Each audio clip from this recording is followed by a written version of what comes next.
Kita mulai ya. Assalamualaikum warahmatullahi wabarakatuh. Apakah ini masih melanjutkan terkait dengan penggunaan cycloconverter untuk kendali motor induksi tiga fasa ya. Kemarin masih pendahuluan, jadi kita review dulu bagaimana sih cara kerja cycloconverter dan sebagainya. Nah, untuk pekan ini kita spesifik ke cycloconverter yang tiga fasa ya.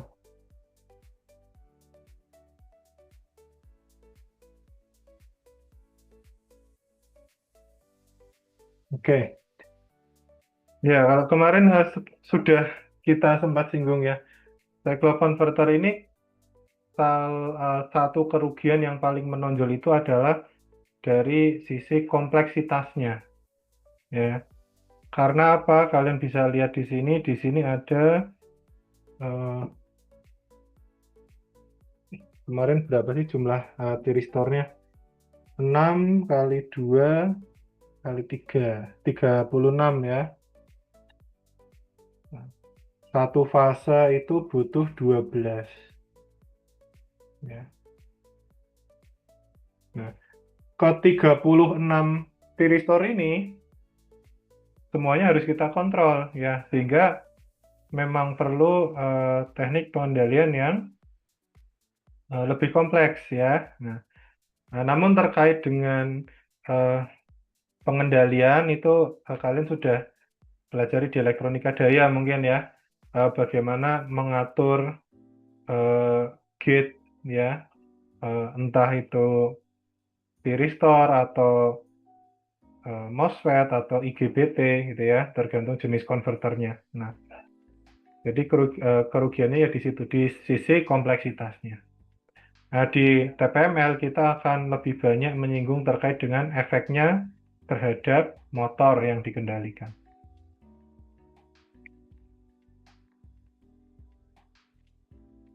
Ya, cycloconverter tiga fasa ya, tiga fase ketiga fasa ini topologinya masif ya, kompleks gitu ya. Kita satu fasanya kita butuh 12 tiristor, tiga fasa total kita punya 36 tiristor yang harus dikendalikan gitu ya.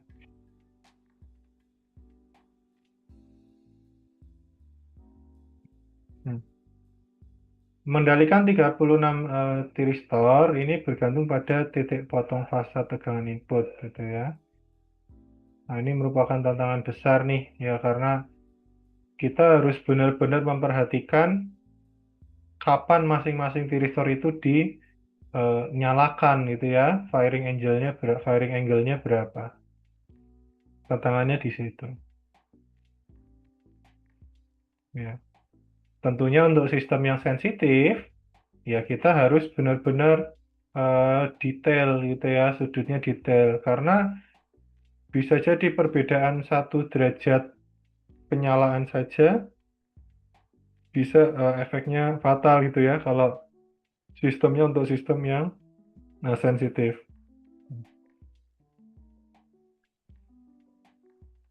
Oke. Nah, untuk pengendalian motor yang diatur itu kan tegangan dan frekuensi ya.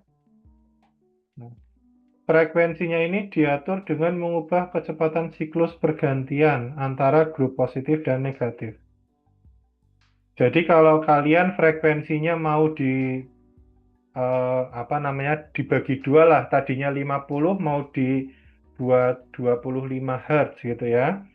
Si motor tadinya 1000 rpm mau kalian ubah menjadi katakanlah 500 ya, dibagi dua.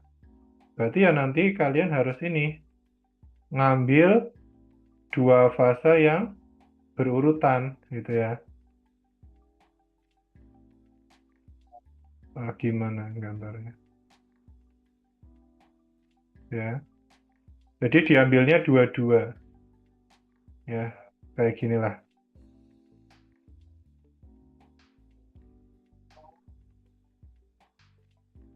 Ya tentunya dengan mengatur ini perubahan siklus antara grup positif dan grup negatif, kalian nggak harus ngambil satu siklus penuh ya. Bisa jadi kalian cuma ngambil sedikit, misal kayak gini.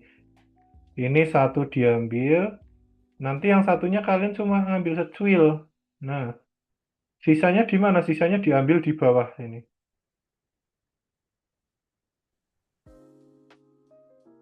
Nah, kan bisa aja. Ya. Jadi katakanlah kalian cuma ngambil 1/4 gitu ya. Oh, tapi ini nek digambar nanti jadinya susah. Gimana ini gambarnya? Ya, ya, pokoknya kalian mau ambil frekuensinya berapa, itu tergantung kalian ngatur grup positif, grup negatifnya nyalanya berapa.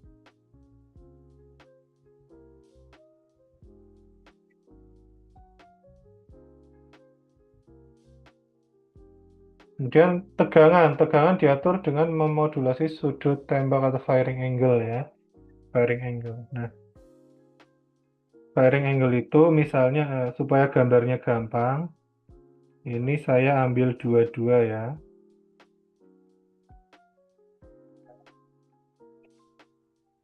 Nah, misal ini RMS-nya berapa? Misal ini RMS-nya 200 volt. Nah, Pak, saya nggak mau 200 volt, soalnya tegangannya cuma butuh 180 misalnya. Ya udah, di sini kalian ngaktifkan tiristornya jangan mulainya di sini, tapi misalnya di sini. Sisanya di mana? Sisanya dibuang, jangan dipakai untuk siklus negatifnya. Kalau sisanya dipakai untuk siklus negatifnya, nanti nggak frekuensinya ikut berubah. Nah, jadi yang nggak diinginkan ini dibuang.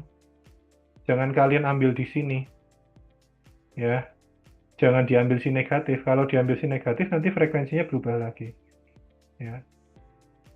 Jadi kalau mau ngatur negatif, ya kalian atur nyala kapan siklus positifnya, kapan siklus negatifnya. Untuk mempertahankan si torsi, ini kan hubungannya sama torsi ya, sama flux. Flux nanti hubungannya sama torsi. Untuk mempertahankan si torsi, ya, kan tegangan ini harus disesuaikan nih. Kalau frekuensinya turun, tegangannya juga harus turun, supaya rasionya konstan gitu ya. Supaya rasionya konstan. Kalau rasionya konstan, si flux juga konstan, torsinya juga konstan. Nah, kalau frekuensi udah turun nih, kalian ngatur siklus positif negatifnya tadi. Nah, untuk menurunkan tegangan ya udah cukup firing angle-nya yang diatur. Tapi jangan ngaktifkan yang negatif. Negatifnya tetap sampai sini. Tapi si positif itu dikasih jeda sampai dia nyala. Ya. Ada jeda sampai si positifnya nyala. Ya. Nah, ini untuk ngatur si tegangan RMS. Ya. Ya, mungkin kalian bisa bayangkan lagi prinsip kerjanya Cuk converter gitu ya, pemotong tegangan. Jadi kalau tegangannya dipotong nanti kan RMS-nya itu turun gitu. Prinsipnya kayak gitu. Tapi jangan sampai merubah siklus positif, siklus negatifnya. Ya, itu bedanya ngatur frekuensi dan ngatur tegangannya.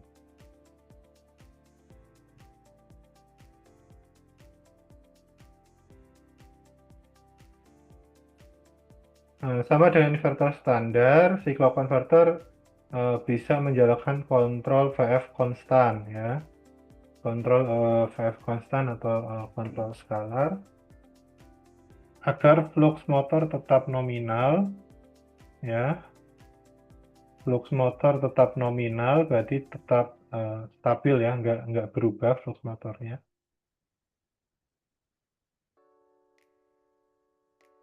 Saat operator meminta putaran frekuensi diturunkan. Nah, ini mungkin untuk industri berat ya, yang dia itu kecepatannya butuh pelan, tapi torsinya tetap harus gaspol gitu ya.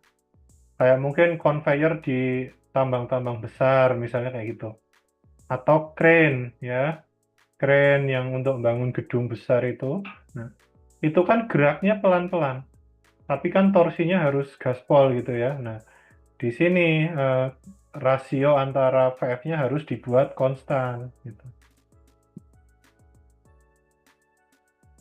Dengan demikian, flux di dalam motor induksi raksasa tidak akan mengalami saturasi. Ya, jadi apa namanya? Pokoknya nilai flux ini dipertahankan konstan gitu ya, sesuai dengan nominalnya. Karena kalau kita nggak mempertahankan sesuai nominalnya, bisa jadi nanti eh, apa? Kalau kemarin kan salah satu efek ketika VF-nya nggak konstan itu kan arusnya meningkat ya, arus medannya meningkat. Itu efeknya bisa membuat si flux ini saturasi. Kalau saturasi ya nggak bisa dikontrol karena namanya saturasi dia sudah masuk ke tahap yang sini ya, dia udah nggak ngikut ya, udah nggak ngikut, lempeng terus, udah susah diatur, nggak ngikut. Misalnya nanti apa yang harusnya nih frekuensinya turunkan dikit, kecepatannya ikut turun sedikit. Nah, dia kalau udah di tahap saturasi ini udah susah diatur.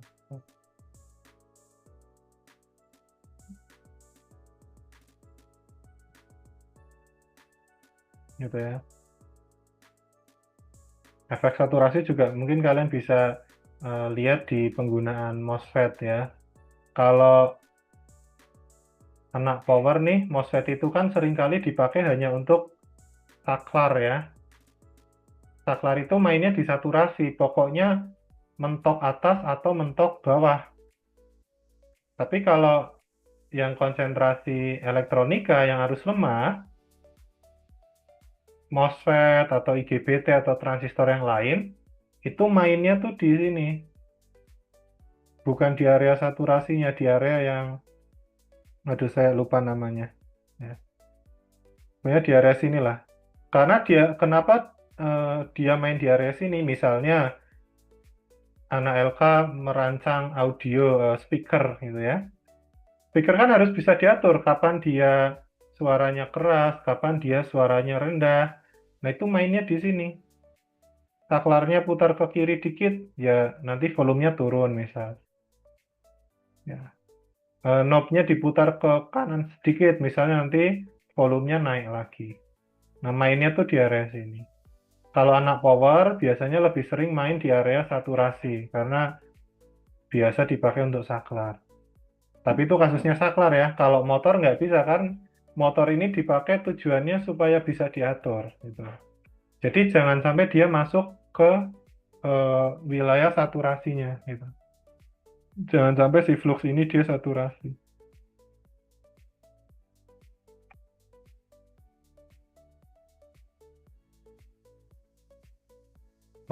Sebentar.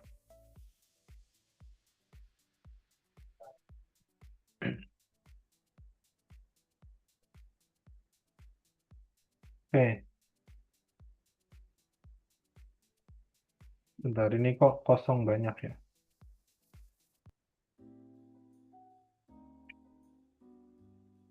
Nah, ini prinsip kerja cycloconverter ya. Ini kemarin sudah kita singgung belum ya?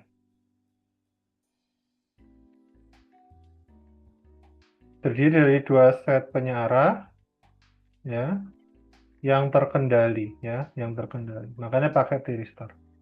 Kalau rectifier biasa kan pakai dioda, nggak bisa dikendalikan ya, pokoknya supaya searah aja. Grup positif bertugas mengalirkan arus positif ke motor, grup negatif bertugas mengalirkan arus negatif. Nah, ini prinsip kerjanya ya, cycloconverter bekerja dengan mensintesis bentuk gelombang AC output yang diperlukan dengan memilih dan mengatur segmen tegangan AC input yang sesuai. Maksudnya ya tadi milih. Kalau inputnya itu sinus biasa, cycloconverter tuh bisa milih. Dijadikan positif semua dulu, nanti dinegatifkan. Atau mau selang-seling misalnya 2323 juga bisa kalau kalian ngatur switchingnya bisa. Nih kalau mau frekuensinya variabel misalnya gitu ya. Nah, dilakukan dengan saklar semikonduktor. Di sini menggunakannya tiristor. Kenapa tiristor? Karena sifatnya tiristor ketika dia kena listrik negatif, dia itu otomatis mati. Jadi kalian cuma perlu ngatur sudut penyalaannya saja, nggak usah ngatur nutupnya. Kalau pakai MOSFET kan kita harus ngatur buka dan juga nutupnya. Nah itu nanti lebih kompleks lagi kalau mau pakai MOSFET. Siklokonverter memiliki dua mode operasi ya, penyarah dan inverter. Setengah siklus positif dari tegangan input ditransmisikan melalui siklokonverter selama mode penyarah untuk menghasilkan tegangan output positif.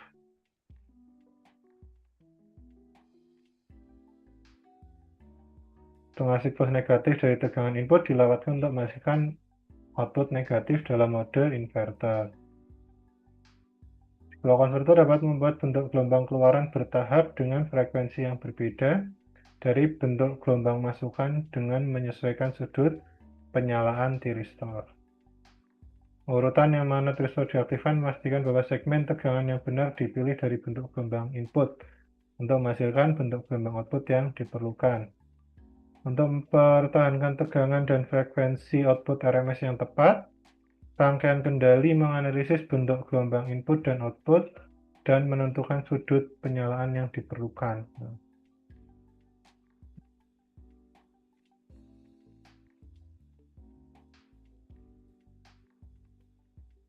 Nah, mekanisme sintesis tegangannya bagaimana?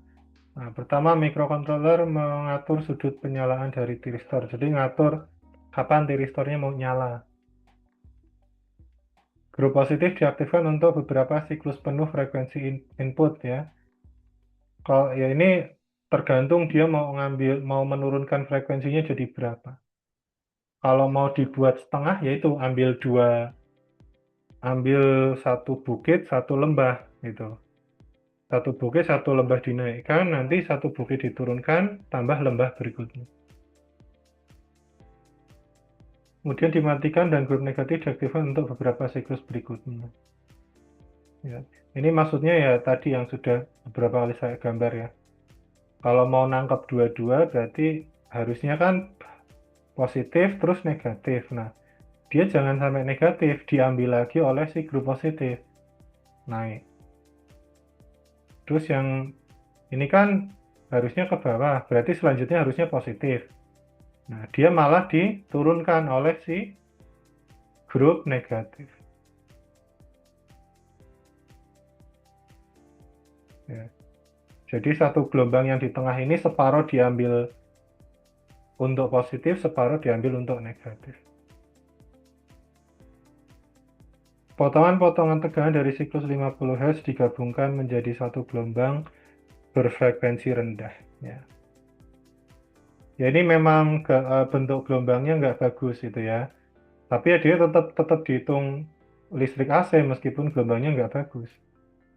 Listrik AC kan yang penting ada siklus positif, ada siklus negatif. Nah, untuk ngakali bentuk gelombang yang jelek ini bisa ditambahkan menggunakan filter. Nah, ini ilustrasinya ya. Tapi ini contohnya saya ambil yang satu fase ya. Kalau gambar yang tiga fase rumit.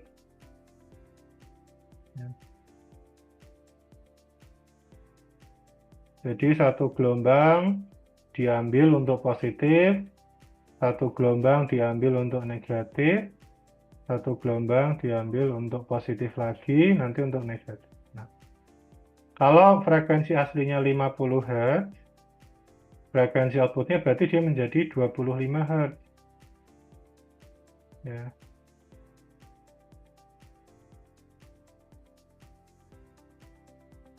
Kan setengahnya ya. Ini aslinya ada 4 gelombang. 1, 2, 3, 4 ya. Tadinya ada 4 gelombang AC ya. 4 kali positif, 4 kali negatif. Sekarang hanya sisa 2 gelombang. 2 kali positif, 2 kali negatif. Ya, frekuensinya jadi setengahnya. Nah, kalau kalian mau nurunkan tegangan RMS-nya, nanti si firing angle-nya jangan pas di sini. Ya, jangan pas di sini, tapi geser dikit. Misalnya geser ke sini. Nanti tegangan RMS-nya dia turun. Nah, yang sisa ini ya terbuang, nggak dipakai.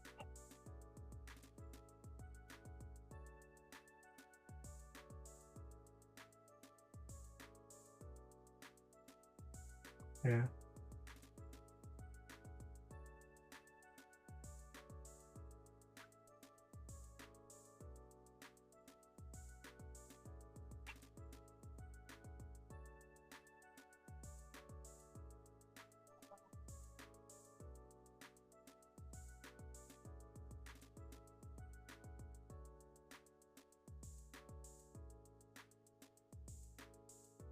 Oke, seperti ini ya. Nah, tapi ini terkait dengan timing diagram dan sebagainya itu kan harusnya kalian pelajari di elektronika daya. Ya.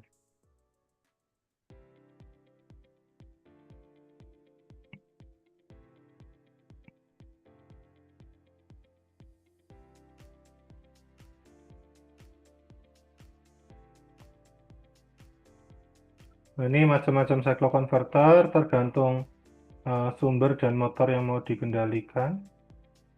Nah, ini juga penting ya, ada aturan namanya rule of thumb ya. Jadi supaya apa namanya suplai yang masuk ke motor itu tidak terlalu jelek gitu ya, maksimal dibatasi sepertiga. Jadi jangan lebih rendah, jangan lebih rendah. Ya. Jangan lebih rendah dari sepertiga frekuensi. Ya kalau lebih dari ini ya konsekuensinya nanti harmoniknya naik, kalian butuh filter yang lebih handal lagi. Ya. Kalau kalian pakai frekuensi PLN 50 Hz, ya paling diturunkan menjadi 15 sampai 16 Hz gitu. Ini maksudnya lebih tinggi itu pembaginya ya, dibagi lebih tinggi kan berarti frekuensinya lebih kecil itu ya. Ya jangan diperkecil lagi frekuensinya. Kalau lebih kecil nanti resikonya ya kalau harmonisanya ini tidak bisa kalian eliminasi, nanti motornya itu getar gitu ya. Getar karena suplai listriknya nggak bersih, nggak sinus murni. Gitu.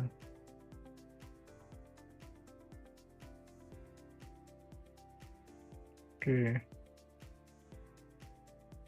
Ada yang mau ditanyakan dulu silahkan.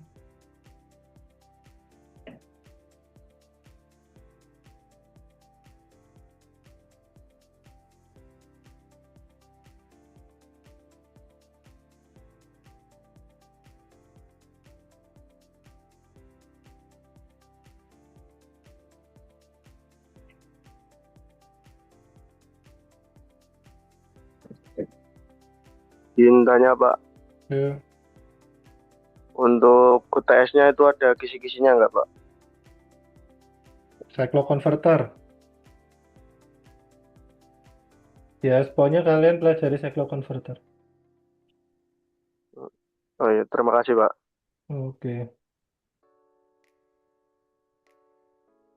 Bentar.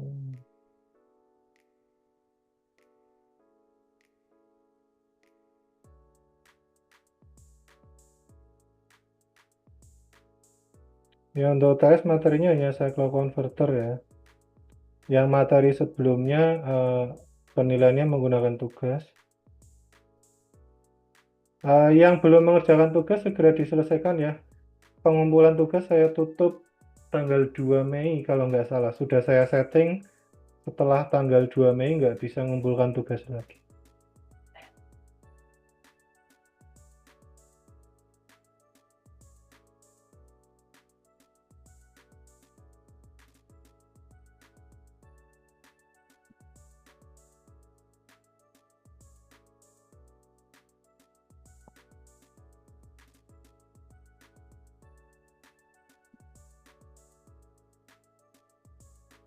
Sebentar, saya bukakan materi yang lain. Itu ternyata tadi materinya nyampur dengan materi yang seharusnya untuk pekan lalu ya. Sepertinya perubahan yang saya belum tersimpan.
Oke,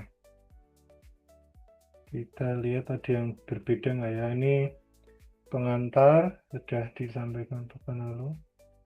Prinsip dasarnya juga sudah ya. Nah ini topologi yang tadi sudah kalian lihat.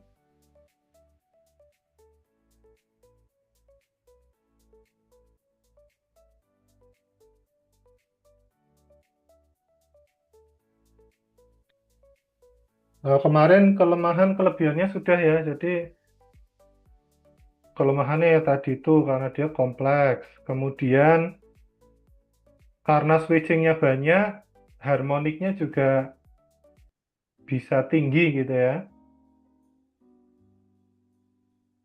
Kemudian, tapi kalau masalah harmonik itu kan bisa diselesaikan dengan penambahan filter gitu ya.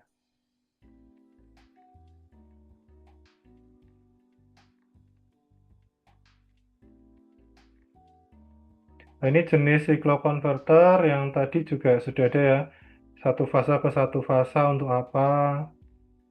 Yang satu fasa ke tiga fasa ke tiga fasa ke satu fasa juga sudah. Nah, ini pekan lalu, saya ingat saya.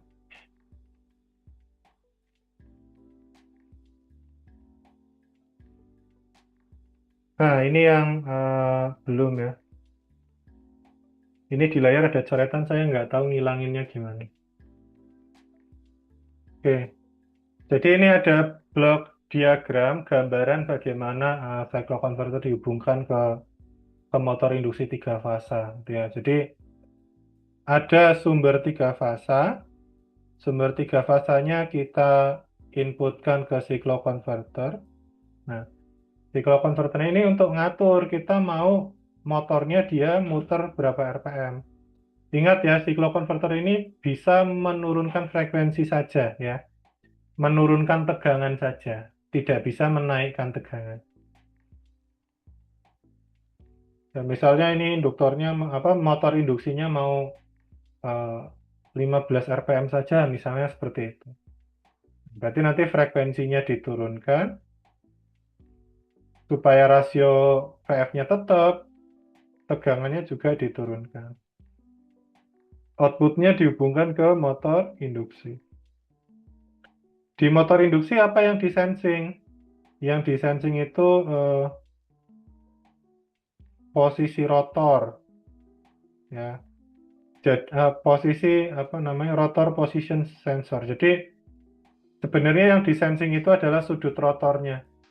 Pada detik sekian, misalnya pada rentang 1 detik gitu ya, dia berubah berapa sudut, berapa derajat sudutnya.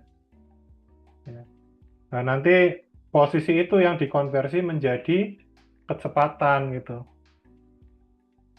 Jadi yang namanya sensor tuh dia sebenarnya bertahap, nggak langsung ujuk-ujuk tahu RPM-nya berapa, ada proses di situ ya. Apa yang di sensing, terus nanti apa yang sinyal apa yang mau dikirimkan ke controller. Terus sebenarnya ada proses. Ya. Kalau kalian pernah dengar ada istilah transducer, nah kalau sensor itu sependek pemahaman saya, sensor itu lebih kepada sifat fisiknya gitu, sifat fisiknya. Jadi yang bisa di sensing itu ya perubahan sudutnya gitu. Nah, nanti sifat fisik itu diolah lagi ya. Si transducer ini yang mengolah, misalnya sensor itu memanfaatkan energi torsi gitu ya. Misalnya karena ada perubahan sudut, dia sensornya entah pakai apa, agak tertekan atau seperti apa. Nah, itu kan nanti muncul tekanan di sensor. Nah, tekanan itu diproses oleh transducer, diubah menjadi energi listrik gitu. Ya. Kalau transducer lebih merubah satu benda energi ke energi lain. Kalau sensor dia nggak merubah energi, dia hanya apa ya, semacam adaptasi gitu ya. Ada besaran fisik apa, nanti dia adaptasi gitu. Jadi nggak merubah energi. Kayak misal termokabel. Termokabel itu sensor panas. Ketika ada panas, dia kan nggak mengkonversi panas menjadi listrik atau menjadi apa. Dia hanya beradaptasi dengan si panas dengan cara melengkung. Nah, itu sensor. Tapi kalau transducer dia konversi energi tertentu jadi energi lain. Karena kita biasanya pakai untuk kontrol yang basisnya elektronik, ya berarti besaran fisika apa diubah menjadi besaran listrik. Ya, jadi di dalam sensor itu sebenarnya ada proses semacam itu lah ya. Nah, jadi tidak ujuk-ujuk kecepatan motor tiba-tiba masuk ke controller enggak. Jadi di sensing dulu menggunakan sensor. Nah, sensor ini sensor posisi. Perubahan posisi, perubahan posisi terhadap waktu ya. Nah, ini jadi kecepatan.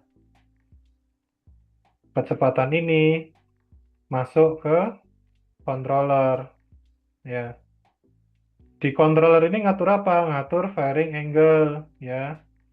Kapan siklus positif negatifnya berubah? eh, Kapan apa namanya? Perlu nggak ini tegangannya dipotong supaya tegangan RMS-nya turun atau nggak usah dipotong dia tegangan RMS-nya sudah sesuai. Nah itu yang ngatur itu si controller gitu ya.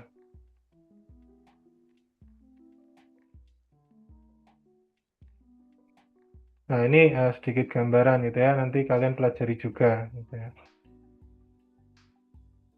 Kalian juga bisa cari referensi dari internet gitu ya.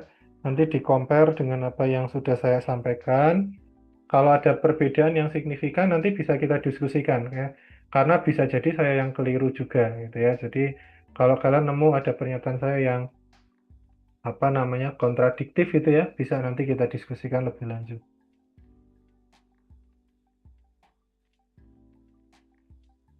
Nah, ini penggunaan sudah ya, termasuk kemarin saat menjelaskan jenis split converter. Tapi di sini ada yang baru nih sistem traksi. Sistem traksi itu sistem untuk kendaraan listrik ya. Jadi bisa untuk kereta, bisa untuk mobil, tram dan sebagainya.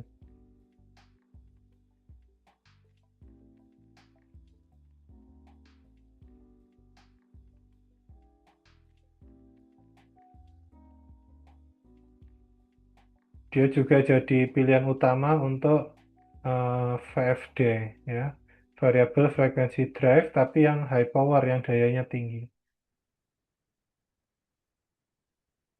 Ya. Kenapa cocok? Ya karena dia lebih efisien ya, karena kan cycloconverter itu AC langsung ke AC. Kalau kalau yang konverter yang sistem biasa itu kan dari AC dirubah ke DC dulu, baru di AC-kan lagi. Nah, di sini tuh efisiensinya turun. Efisiensinya turun. Sedangkan sistem dengan daya tinggi, misalnya dayanya 1 megawatt itu ya, 1% saja, ini kan sudah besar. 1%-nya dari 1 mega itu berapa? Mega itu juta ya. Berarti 10.000 ya. 10.000 watt. Ya. Saya nulisnya gimana? 10 kW. Nah, kan sudah besar. Jadi untuk sistem daya tinggi yang memang butuh efisiensi, favoritnya ya lebih pakai ini, cycloconverter. Ya.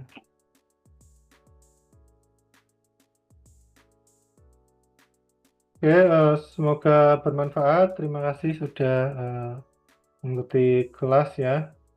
Eh, saya akhiri. Assalamualaikum warahmatullahi wabarakatuh.